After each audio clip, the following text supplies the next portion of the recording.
आजको हाम्रो रेसिपी रहेको छ नुडल। अनि चाहिने सामग्री भनेको हाम्रो यो रहेको छ।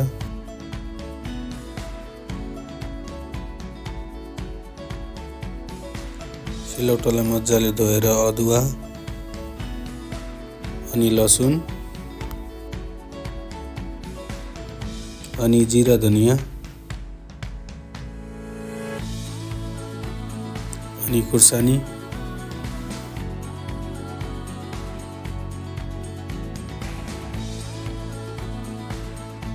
अनि चाहिने जति हल्दी राख्ने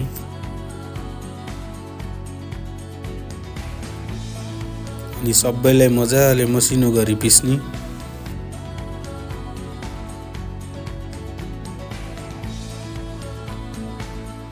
अनि चुलो रेडी भइसकेपछि कराई राख्ने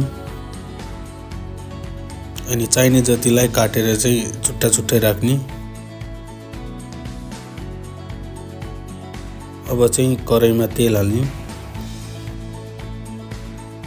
अनि तेल निकै तातिसकेपछि प्याज हाल्ने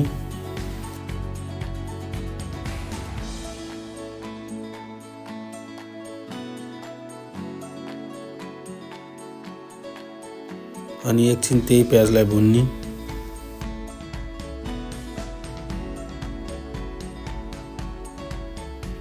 अनि त्यसपछि काटेको टमेटो हाल्ने अनि त्यसलाई पनि मजाले भुन्ने अनि त्यसपछि हल्का चाहिने जति नुन हाल्ने। नुन हाल्दा टमेटो चाहिँ हाम्रो पाक्ने गर्ने हुन्छ।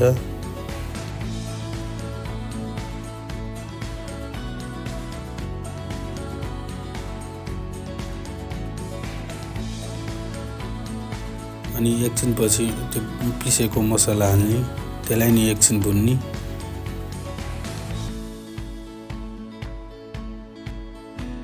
अनि मसलालाई पनि राम्ररी पकाउने अनि त्यसपछि हामीले ल्याएको नुडल प्याकेट चाहिँ फोडेर हाल्ने। मसला चाहिँ छुट्याउने अनि त्यो चाहिँ हालेर एकछिन भुन्ने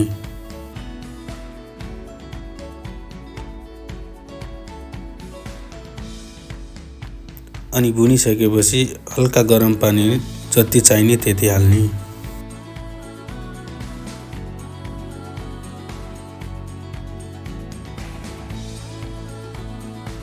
अनि त्यसपछि प्याकेटमा आएको मसलालाई सबै हाल्ने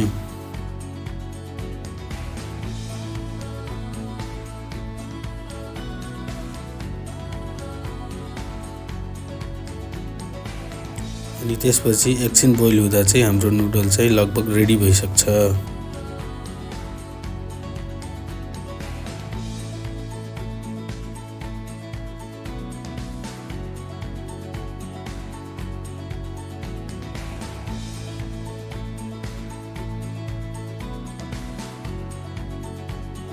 अनि लास्टमा चाहिँ हरियो धनिया काटेर हाल्ने रेडी भइसकेपछि।